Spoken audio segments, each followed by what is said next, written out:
हमारी संस्कृति, हमारे संस्कार सदा रहें हमारे साथ। सब्सक्राइब करें तिलक। भक्तों नमस्कार, प्रणाम और सादर अभिनंदन।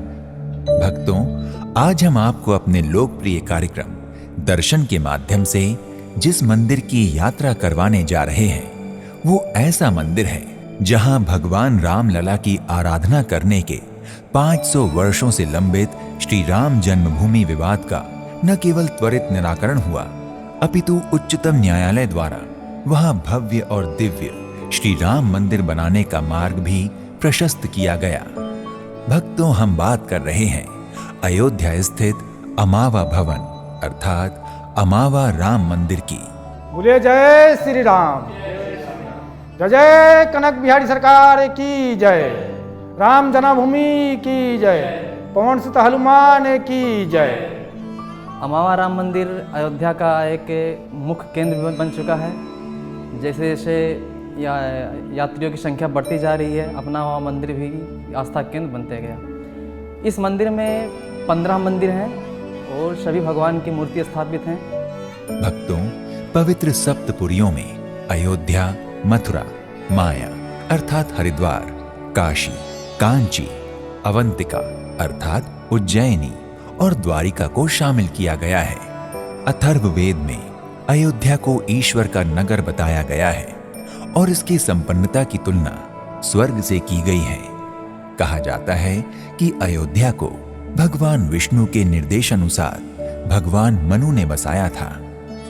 रामायण व अन्य पौराणिक कथाओं के अनुसार एक बार महाराज मनु ने अपने पिता ब्रह्मा जी से अपने लिए एक नगर निर्माण की बात कही, तो ब्रह्मा जी मनु को लेकर भगवान विष्णु के पास गए। भगवान विष्णु ने उन्हें पवित्र सरयू नदी के तट पर साकेत नामक एक उच्चतम स्थान बताया और वहां नगर बसाने का निर्देश दिया।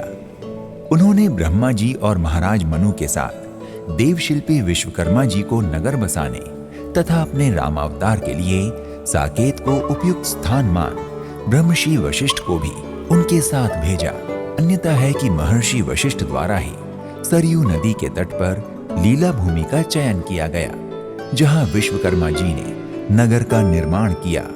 कालांतर इसी अयोध्या में भगवान राम ने अपने भाइयों सहित अवतार लिया और अयोध्या भगवान श्री राम की जन्मस्थली व लीला स्थली के रूप में विश्व विख्यात हुई। भक्तों, अमावा राम मंदिर अयोध्या के कोट क्षेत्र में स्थित है। हनुमानगढ़ी से आगे बढ़ने पर राम जन्मभूमि जाने वाले रास्ते पर अमावा मंदिर मिलता है, जो एक भव्य और विशाल भवन और 15 मंदिरों का सम्मिलित रूप है। ये मंदिर पटना के ट्रस्ट द्वारा चलाया जाता है और यहाँ बहुत ही स्वादिष्ट भोजन मिलता है। भक्तगण मंदिर परिसर में भगवान की मूर्तियों के पास जमीन पर बैठकर भोजन करते हैं। ये लगभग 20 साल पुराना विख्यात मंदिर है, इसलिए यहाँ दर्शन करना और भोजन करना दोनों ही मुख्य है। भक्तों, अमावा राम मंदिर के गर्भगृह में प्रमुख देवता भगवान श्री राम हैं, जो अपने बाल स्वरूप में विराजमान हैं। इस मंदिर में भगवान श्री राम के इस बाल स्वरूप विग्रह की स्थापना 500 वर्षों से लंबित श्री राम जन्मभूमि विवाद के त्वरित निर्णय के उद्देश्य के चलते 8 नवंबर 2019 में की गई थी। दैव योग से उच्चतम न्यायालय का निर्णय श्री राम भक्तों के पक्ष में आया।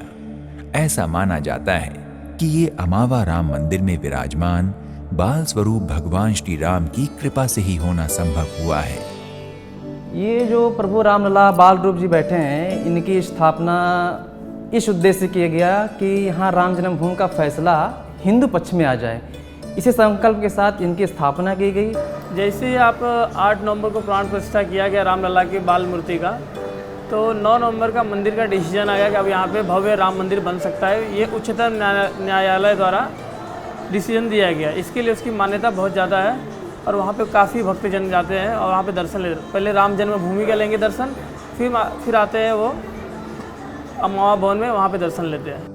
भक्तों, अयोध्या आने वाले तीर्थयात्रियों और भक्तों के लिए अमावा राम मंदिर में वर्ष 2019 से राम रसोई के नाम से एक भोजनालय संचालित होता है, जहां प्रतिदिन 11 बजे से 3 बजे तक लगभग 5000 व्यक्ति निःशुल्क भोजन करते हैं। भोजन के लिए यहाँ कूपन की व्यवस्था है, अतः कोई भी व्यक्ति कूपन लेकर भोजन प्राप्त कर सकता है। इस मंदिर में पर डे जो बाहर से यात्री दर्शन करने आते हैं अयोध्या में, जन्मभूमि का, कनक भवन का, हनुमानगढ़ी का, उनके लिए निःशुल्क भोजन की व्यवस्था की गई है, निःशुल्क लाकर की व्यवस्था की गई है, निःशुल्क शौचालय की व्यवस्था की गई है। मतलब सारी सुविधाएं अमावा मंदिर की तरफ से निःशुल्क दी जाती हैं। यहाँ जो निःशुल्क भोजन कराया जाता है प्रतिदिन सुबह 11 बजे से लेकर दोपहर के 3 बजे तक कराया जाता है, जो पूर्णतः निःशुल्क है। भक्तों, अयोध्या के अमावा राम मंदिर में प्रतिदिन 4 आरतियां होती हैं। प्रथम मंगला आरती, दूसरी राजभोग आरती, तीसरी संध्या आरती और चौथी शयन आरती। यहाँ की चारों ही आरतियों का दृश्य अद्वितीय, अनुपम और अत्यधिक मनभावन होता है।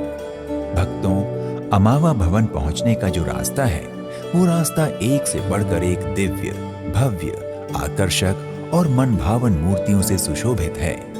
इस रास्ते में कहीं शिव परिवार विराजमान है, तो कहीं श्री राम दरबार लगा हुआ है, कहीं भगवान श्री राम के अनन्य भक्त हनुमान जी प्रतिष्ठित हैं, तो कहीं कोई अन्य देवी देवता स्थापित हैं। ये मूर्तियां यात्रियों और पर्यटकों को न केवल अपनी ओर आकर्षित करती हैं, अपितु ये दर्शनार्थियों में भक्ति और आध्यात्म का संचार भी करती हैं।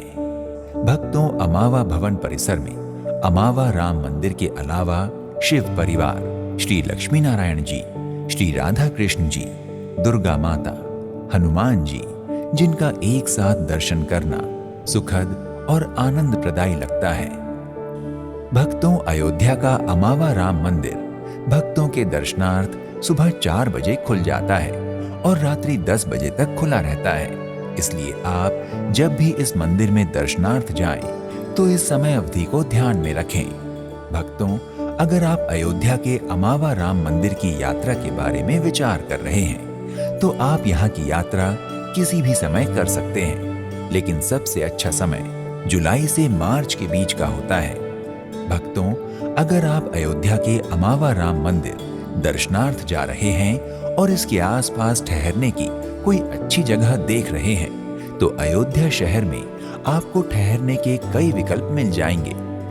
भक्तों, अगर आप अयोध्या के अमावा भवन की यात्रा पर जा रहे हैं, तो बता दें कि अयोध्या में अमावा भवन के अतिरिक्त श्री राम जन्मभूमि, मणिराम छावनी, श्री राम वल्लभा कुंज, दशरथ महल, सियाराम किला, लक्ष्मण किला, अशरफी भवन, उत्तर तोताद्री मठ, गोकुल भवन, विजय राघव मंदिर, राम हर्षण कुंज, मंत्रार्थ मंडपम, तिवारी जी का मंदिर, सनकादिक आश्रम, वेद मंदिर, भगवान रामचरितमानस भवन, कनक भवन, हनुमानगढ़ी, राम की पैड़ी, त्रेता के ठाकुर, सीता की रसोई, नागेश्वर नाथ मंदिर, देवकाली मंदिर, जैन श्वेतांबर मंदिर, तुलसी स्मारक भवन संग्रहालय, राजा मंदिर, बिरला मंदिर, गुलाब बाड़ी, राम कथा पार्क जैसे कई अन्य दर्शनीय स्थल हैं, जिनकी यात्रा से आपका मन मयूर भक्ति भाव से नाचने लगेगा। भक्तों, अयोध्या देश ही नहीं, समूचे विश्व का प्रसिद्ध पौराणिक, आध्यात्मिक, धार्मिक व ऐतिहासिक पर्यटन स्थल है। अतः यहाँ पहुँचने के लिए आप वायु, ट्रेन और सड़क तीनों मार्गों का इस्तेमाल कर सकते हैं।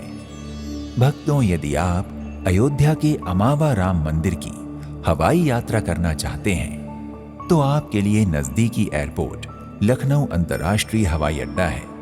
गोरखपुर, प्रयागराज और वाराणसी हवाई अड्डे से भी यहाँ पहुंचा जा सकता है। इन सभी शहरों से आप प्राइवेट टैक्सी या बस के माध्यम से अयोध्या धाम पहुंच सकते हैं।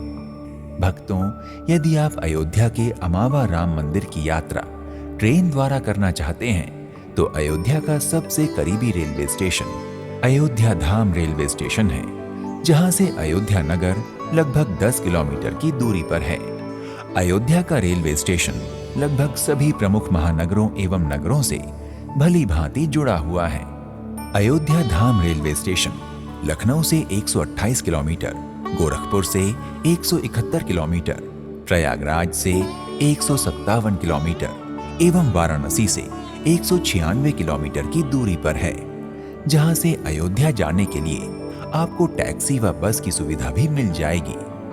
भक्तों, यदि आप अयोध्या के अमावा राम मंदिर की यात्रा सड़क द्वारा करना चाहते हैं तो उत्तर प्रदेश परिवहन निगम की सेवा 24 घंटे उपलब्ध है और सभी छोटे बड़े स्थान से यहां पहुंचना बहुत आसान है। अयोध्या लखनऊ से लगभग 130 किलोमीटर, वाराणसी से 200 किलोमीटर, प्रयागराज से 160 किलोमीटर, गोरखपुर से 140 किलोमीटर और दिल्ली से लगभग 636 किलोमीटर दूर है। लखनऊ, दिल्ली और गोरखपुर से अयोध्या के लिए बसें आसानी से उपलब्ध हैं। इसके अलावा टैक्सी या निजी वाहन का इस्तेमाल करके भी अयोध्या के अमावा राम मंदिर पहुंच सकते हैं। भक्तों, अगर आप भी अयोध्या के अमावा राम मंदिर जाकर भगवान श्री राम का आशीर्वाद चाहते हैं तो अविलंब अपनी यात्रा का श्री गणेश कीजिए। तो आज के इस एपिसोड में इतना ही। किसी और धाम की यात्रा में आपसे फिर भेंट होगी। तब तक के लिए हमें विदा दें। नमस्कार। इति शुभम।